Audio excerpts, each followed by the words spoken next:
جب تک یہ سارے دلائل آپ سن چکے ہیں، اب اس زیر غور اور زیر بحث مسئلہ میں بیان کو پڑھیے، سنیے۔ یہ سٹیٹمنٹس ہیں، ٹی وی کے ریکارڈڈ سٹیٹمنٹس ہیں کسی شخص کے جس کا موضوع زیر بحث ہے، اس کے کلمات ریکارڈڈ ہیں، لفظ ہیں۔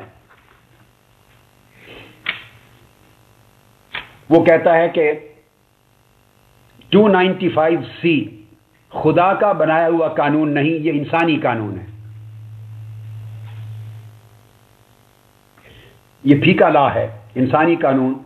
جنرل ضیاء الحق نے اس کو دانت دی، جنرل ضیاء الحق نے اس قانون کو پکا بنایا، طاقتور کیا، اس میں سختیاں پیدا کی، اور نواز شریف کے دور میں اس میں موت کی سزا کو لازمی کیا گیا۔ یہ اس کا سارا کلام جہالت ہے، زن ہے، لا علمی ہے۔ مگر جیسے میں نے ساری مثالیں آپ کو پیش کی، صحیح بخاری سے، صحیح مسلم سے، ابو داؤد سے، سنن ترمذی سے، ابن ماجہ سے، ائمہ کے کلام سے، حضرت حاتم بن ابی بلتع سے، دیگر وہ نباش کی حدیثوں سے، اس کے قول سے، سب کچھ سامنے رکھ لیجئے، اور قاضی ایاز کے سارے اقوال۔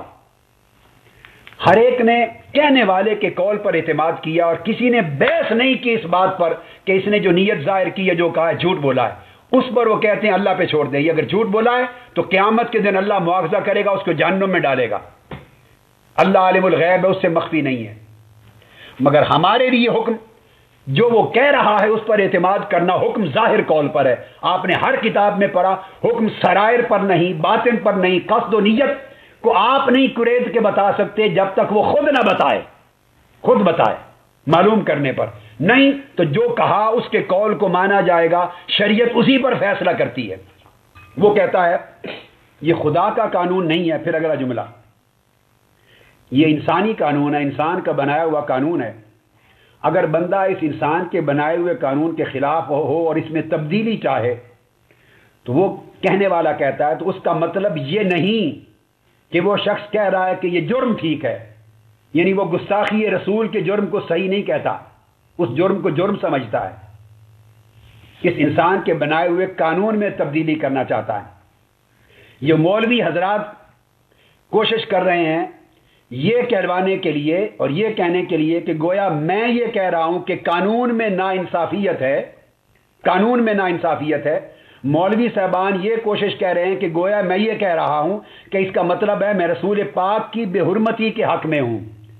اس نے کہا یہ فضول بات ہے، میں ہرگز یہ نہیں کہہ رہا کہ میں رسول پاک صلی اللہ علیہ وسلم کی بے حرمتی کے حق میں ہوں۔ مولوی یہ ثابت کرنا چاہ رہے ہیں یہ فضول بات ہے، میں یہ نہیں کہتا یہ فضول بات ہے۔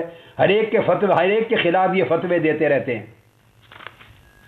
اس نے کہا میں رسول پاک کی بے حرمتی کے قانون کے خلاف نہیں ہوں۔ پھر وہ آگے کہتا ہے کہ سوال کیا کسی پریس والے نے کہ یہ تو توہین رسالت کا جو قانون ہے، کیا آپ اس کے خلاف بات کر رہے ہیں؟ توہین رسالت کی قانون۔ وہ جواب دیتا ہے یہ بالکل غلط ہے، بالکل غلط ہے، 2 بار کہا اس نے۔ اگر کوئی مسلمان ایسی بات کرے، یعنی توہین رسالت والے قانون کے خلاف بات کرے، تو وہ شخص پاگل ہوگا۔ جو مسلمان ہو کر یہ کہے وہ پاگل ہے۔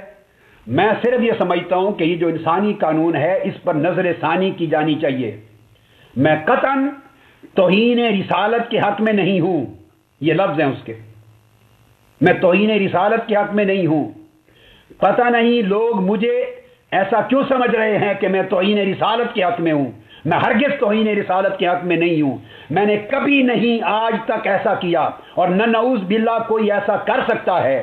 ہم سب مسلمان ہیں، کوئی بھی مسلمان توہین رسالت کو برداشت نہیں کر سکتا۔ یہ ضیاء الحق کا قانون ہے جس کے اثرات ہم پر پڑے ہیں، میں اس کے بنائے ہوئے قانون پہ نظر ثانی چاہتا ہوں۔ یہ اس کا مکمل انٹرویو ہے جو لفظ بلفظ میں نے پڑھ کے سنا دیے۔ قرآن اور حدیث، بخاری اور سیاستہ، آئمہ، کتب فقہ، کتب عقائد، شفا، شرح شفا، سب کو سامنے رکھ کر غور کرتے چلے آئیے، دیکھیے کہاں بنتی ہے صریح گستاخی رسول اور اس کا قصد آقا علیہ السلام کی گستاخی کا۔ پھر اس کے بعد انگلش نیوز پیپر ہے دا نیوز، 28 نومبر 2010، اس کا انٹرویو شاہ سرخی کے ساتھ چھپا ہے، اور وہ کہتا ہے سیز ناٹ اگینسٹ بلاسفیمی لا، سرخی لگی ہوئی ہے کہ میں توہین رسالت کا قانون جس کی سزا موت ہے، میں اس توہین رسالت والے قانون کے خلاف نہیں ہوں۔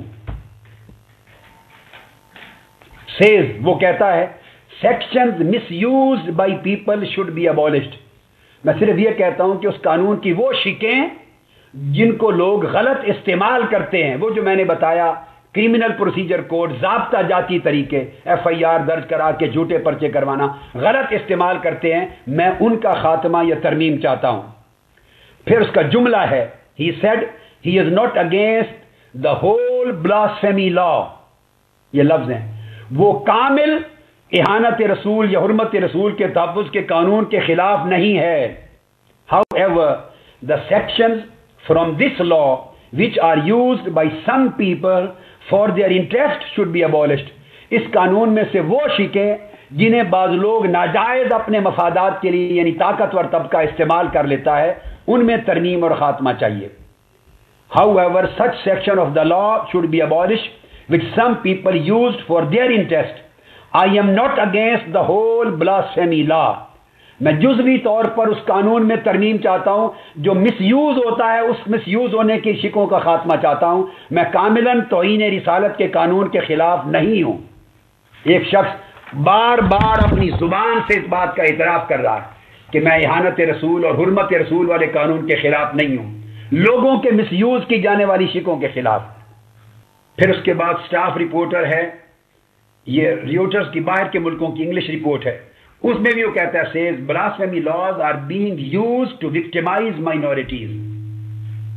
اس میں blasphemy law کے خلاف بات نہیں کی، اس نے کہا یہ کمزور اور اقلیتوں کو وکٹمائز ناجائز شکار بنانے میں غلط استعمال کیا جا رہا ہے.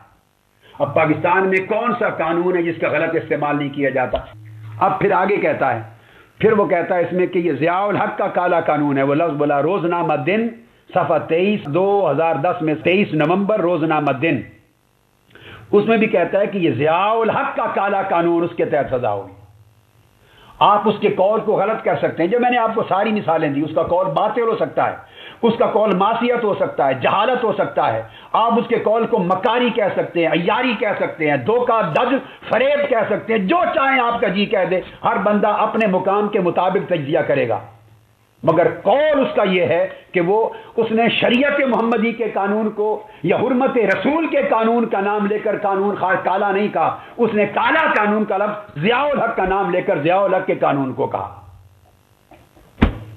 اب یہ کہہ سکتے ہیں کہ وہ ضیاء الحق کا اپنا بنا ہوا نہیں، وہ تو اس دور میں بنا، تو اب وہ جو کہا وہ سب احتمال میں آ جائے گا، اس کی تعویل ہوگی، اس کے امکانات ہوں گے، اس کے معنی ہوں گے، اس نے کس معنی میں کہا، ہم نے کس معنی میں سمجھا. یہی بحث میں نے آپ کو 12-14 گھنٹوں میں ساری ڈسکس کی ہے، ساری آپ کو سنائی ہے، اور ائمہ کے اقوال ہیں. اور پھر ایک اور جگہ پر ڈیلی ٹائمز ہے، اس ڈیلی ٹائم میں بھی اس نے یہ کہا ہے کہ یہ مین میڈ لا، وہ سمجھتا یہ ہے کہ ضیاء الحق نے بنایا، یہ اس کا پاگل پن ہے، بے وقوفی ہے، جہالت ہے، حماقت ہے، لا علمی ہے، جو کہہ لیں. ہم اس کے لا علمی کی صفائی نہیں دیتے، نہ تحفظ کرتے ہیں، پاگل ہے جو کچھ. مگر بیسک بات یہ ہے کہ جس کی وجہ سے وہ اس کو مین میڈ لا، ضیاء الحق کا بنا قانون کہہ کر اس کو کالا قانون کہتا ہے، اور کہتا ہے دس از ناٹ گاڈ گیون لا، یہ خدا کا شریعت کا قانون نہیں ہے. وہ کہہ رہا ہے، وہ کہہ کے جب اس کو کالا قانون کہتا ہے تو اس پر معصیت، گناہ، حماقت، بے وقوفی، خطا جو چاہیں کہہ لیں، مگر کافر اور ارتداد کا مرتد کا قول شریعت کے کسی قاعدے کے روح سے نہیں بنتا. میں نے آپ کو چاروں شکلیں گن کے بتا دی تھی کہ اگر کسی سمت بھی اعتماد ہو جائے، قول ظاہر میں ہو جائے تب بھی رفع ہو جاتا حکم کفر، اور قصد اور نیت میں اعتماد ہو جائے تب بھی رفع ہو جاتا ہے. کفر تب بنتا ہے جب قول بھی صریح اور قطعی ہو کفر پر، اور قصد اور ارادہ بھی صریح اور قطعی ہو کفر پر. ایک ہی شکل ہے. باقی جہاں احتمال ہو، امکان، تو آپ یہ سب امکانات سے بھرے پڑے ہیں اقوال. تو اس کے بعد پھر ایک اور جگہ پہ اسی طرح کہا ہے، وہ دوسرا ایک اور پیپر ہے، انگلش کا بھی اردو کا بھی میرے پاس ہے، اس میں بھی اس کے سارے ہیں، انٹرویوز ہیں. نیوز لائن میں پبلش ہوا ہے دسمبر 23 میں انٹرویو اس کا. ہر جگہ کوئی 8-10 مرتبہ جہاں بھی چھپا اس کے کلمات ایک ہی ہیں، ہمیشہ ایک ہی بات کی اس نے. اور وہ کہتا ہے کہ میں نے اینکرز کو سنا ہے، یہ اس کا مبلغ علم ہے، جہالت ہے، مبلغ علم ہے. I have heard anchors, journalist, members of civil society, people like Ghamidi, Imran Khan. اب ان کے پیچھے، عمران خان کے پیچھے کیوں نہیں پڑ گئے کفر کے فتوے لگا کر؟ ایون رانا ثناء اللہ، یہ رانا ثناء اللہ یہ پنجاب کا جو منسٹر ہے کیوں نہیں لگایا فتویٰ کفر کا, کیوں نہیں اس کے پیچھے پڑے؟ ان سب نے کہا ہے کہ دے سے امینڈمنٹس آر ریکوائرڈ, کہ اس قانون میں ترمیم کی ضرورت ہے. وہ کہہ رہا میں نے بھی یہی بات کی ہے بس کہ ترمیم کی ضرورت ہے. اور important thing to remember is that this is a man made law and not God made law. یہ اس کی بے وقوفی ہے. اور مگر جب مین میڈ لا سے مراد وہ ضابطہ جاتی قانون لیتا ہے, یا جہالت ہے یا درست کہتا ہے اگر, تو اس سے مراد ضابطہ جاتی قانون ہے جو میں نے بتایا, ایف آئی آر کے درج کرنے سے لے کر تفتیش کے طریقے تک. یہ جو انسانی قانون انگریزوں کے بنائے ہوئے اور ضیاء الحق کے دور میں بھی اسی کا درج کیا گیا. وہ کہتے ہیں کہ میں جو اس کو دیکھتا ہوں, what is that when you speak of amendment, جب آپ ترمیم کرنے کی بات کریں تو people assume you condone the crime, تو لوگ یہ سمجھنے لگ جاتے ہیں جیسے آپ گستاخی رسول کے جرم کو جائز قرار دے رہے ہیں. وہ خود کہہ رہا ہے. آپ کہتے ہیں کہ اس ضابطہ جاتی قانون میں ترمیم کریں. کوئی آدمی اگر یہ کہے تو لوگ اس کا معنی نکالتے ہیں کہ آپ توہین رسالت کے قانون کو ابالش کرنا چاہتے ہیں, ختم کرنا چاہتے ہیں. یہ بات غلط ہے. آگے پھر وہ ایک اور جگہ بیان کرتا ہے کہ there should also be a filtration, proper filtration. وہ کہتا ہے کہ امینڈمنٹ ایسی ہونی چاہیے ترمیم that we can do is to amend the law. اب وہ کہتا ہے کہ میری تجویز کیا ہے, کیا ہونا چاہیے, ٹو امینڈ دا لا, ایسی ترمیم کی جائے in such a way that the maker of a false accusation is tried under the same law. کل اس کی یہ بات, اس کا پورا انٹرویو ہے. وہ کہتا ہے میں صرف یہ کہتا ہوں کہ ایسی ترمیم کی جائے کہ اگر کوئی شخص کسی پر گستاخی رسول کا جھوٹا الزام لگائے, جھوٹا مقدمہ درج کرے اور وہ جھوٹ ثابت ہو جائے کہ گستاخی رسول اس نے نہیں کی تھی, جھوٹا مقدمہ لگایا, تو اس ایف آئی آر درج کرانے پر بھی اسی مقدمے کے تحت سزا ہو, جھوٹا الزام لگانے پر بھی سزا ہو. اور there should be also a proper filtration process, اور پراپر تحقیق اور چھان بین ہونی چاہیے where someone like a D C O کی طرح کا کوئی شخص, ڈی سی یا کوئی بڑے افسر کی طرح کا کوئی شخص ہو, should confirm that there is a case to answer, کہ یہ جو ایف آئی آر الزام لگا رہا ہے کہ فلاں نے گستاخی رسول کی ہے, واقعی اس کیس میں کوئی جان ہے یا نہیں. یہ ایف آئی آر درج ہونے سے پہلے, الزام درج ہونے سے پہلے اس کی تحقیق ہونی چاہیے کہ واقعی گستاخی رسول کا ارتکاب ہوا ہے یا نہیں, کچھ جان ہے یا نہیں, اس کی تحقیق پہلے ہو جانی چاہیے. اور وجہ کیا ہے؟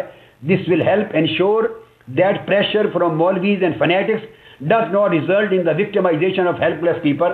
اس سے یہ کہ جب تحقیق اور چھان بین پہلے ہو جائے گی ایف آئی آر درج ہونے سے پہلے, تو پریشر ناجائز ڈیولپ نہیں ہوگا, ڈیولپ مذہبی طبقوں سے یا انتہا پسندوں سے, اور بے گناہ کمزور لوگ ناجائز غلط مقدمہ درج کرا کے شکار نہیں بنائے جائیں گے قانون کا. جو جائز گستاخ رسول ہے وہ سزا کو پہنچے گا, جس پر ناجائز الزام لگا وہ بچ جائے گا. اور پھر اس نے یہ بات بھی کی ہے, اسی وجہ سے 50% سے زیادہ عیسائی لوگ ہیں جن پر مقدمے بنے, تعداد ان کی تھوڑی ہے, اور کوئی طاقتور آدمی کے خلاف مقدمہ نہیں بنا. کیا طاقتور آدمی نے کبھی آج تک گستاخی نہیں کی؟ یہ کمزور غریب ہی کرتے ہیں.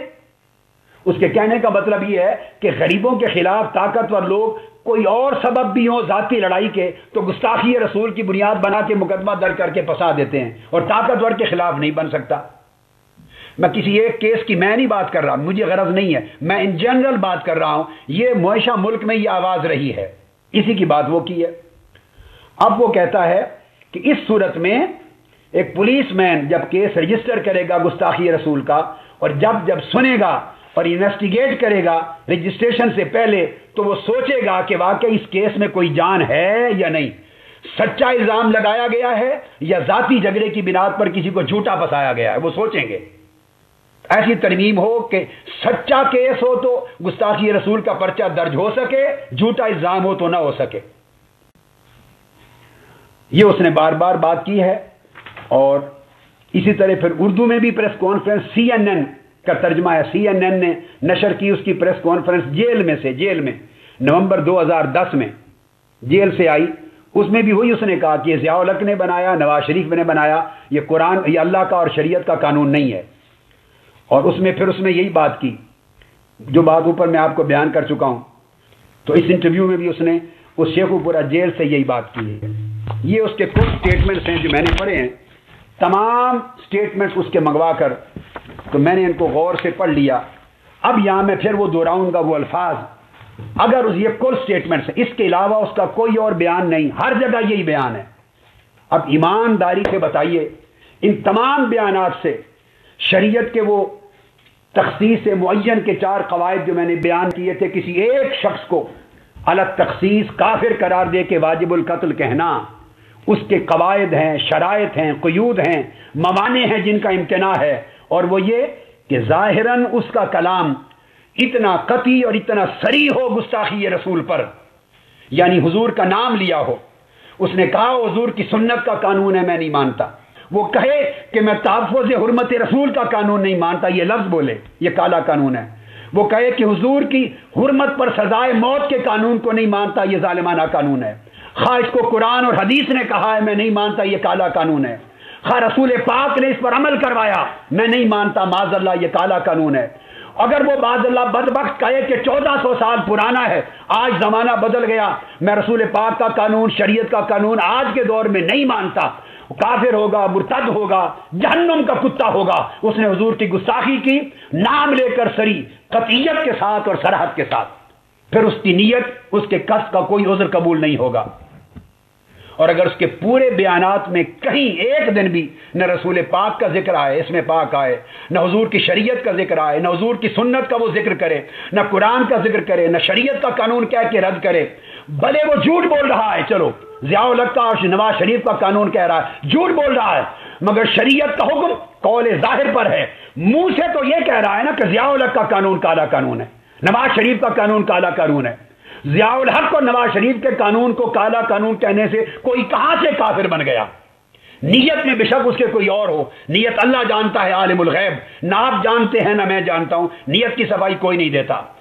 ائمہ نے کہا قول ظاہر پر دیکھا جائے گا کہ کیا صراحت ہے کفر کی اور دلالت میں قطعیت ہے، 2 لفظ ہیں، کلام میں صراحت ہو اور دلالت میں قطعیت ہو تو کفر ہے، اور نیت میں قصد میں بھی قطعیت ہو کفر ہو، اور غیر کفر کا احتمال نہ ہو، نہ کلام ظاہر میں غیر کفر کا احتمال ہو اور نہ کلام میں باطن نیت میں، باطن کلام کے باطن میں نیت و قصد میں غیر کفر کا احتمال ہو، ظاہر و باطن میں کلیتاً قطعاً صراحتاً بلا احتمال بلا شک و شبہ اگر کفر پر دلالت ہو تو فتویٰ کفر کا ہوگا، مرتد ہوگا، گستاخ ہوگا، اور اگر ظاہر میں شک آ گیا، احتمال آ گیا، تب بھی کفر کا نہیں، اگر قصد اور نیت میں احتمال آ گیا تب بھی قصد نہیں، اور پورے کلام کے سیاق و سباق میں دوسرا احتمال ہوا، آپ نے سب 10 مثالیں قاضی ایاز کی اور کل ائمہ احناف کی پڑھی ہیں، تو کفر کا فتویٰ نہیں ہوگا۔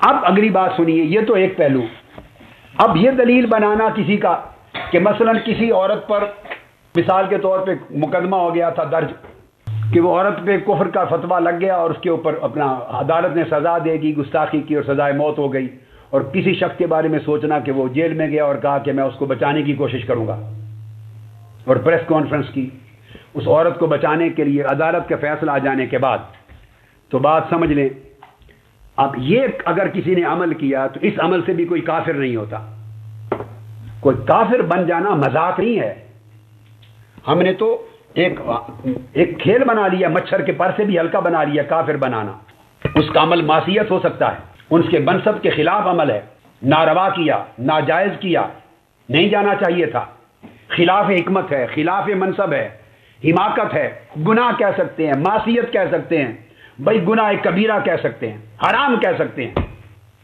سب نہیں کہیں گے، فقہا خطا اور معصیت کہیں گے۔ یہ ساری بات سے کفر ثابت اور ارتداد نہیں ہوتا۔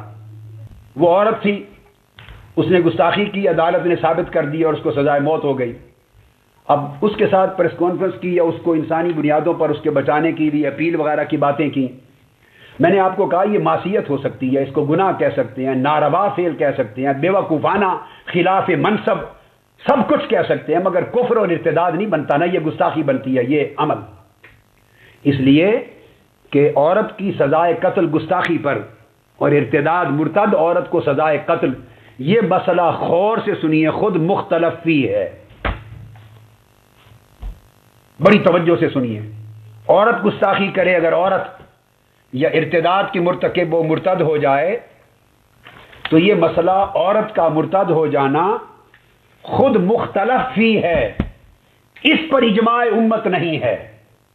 اب یہ بڑی اہم بات ہے، اور وہ یہ کہ مختلف فی اس طرح ہے کہ اس پر امام مالک، امام شافعی، امام احمد بن حنبل، ان ائمہ کے ہاں تو عورت بھی اگر ارتداد کرے، گستاخی کرے، مرتد ہو جائے تو قتل ہوگی، مگر امام اعظم ابو حنیفہ کے ہاں اور امام ابو یوسف کے ہاں، امام اعظم کے مذہب میں عورت مرتد ہو جائے تو اس کی سزا قتل نہیں ہوگی۔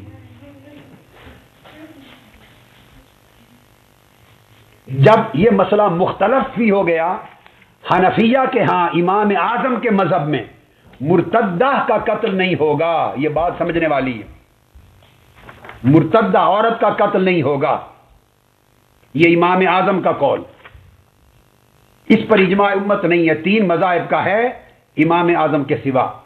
لہذا جب یہ صورت ہو گئی تو اب کسی عورت کے لیے اگر کسی نے قدم اٹھایا تو آپ کی مرضی، آپ اختلاف کریں، مگر وہ کافر کیسے بن گیا؟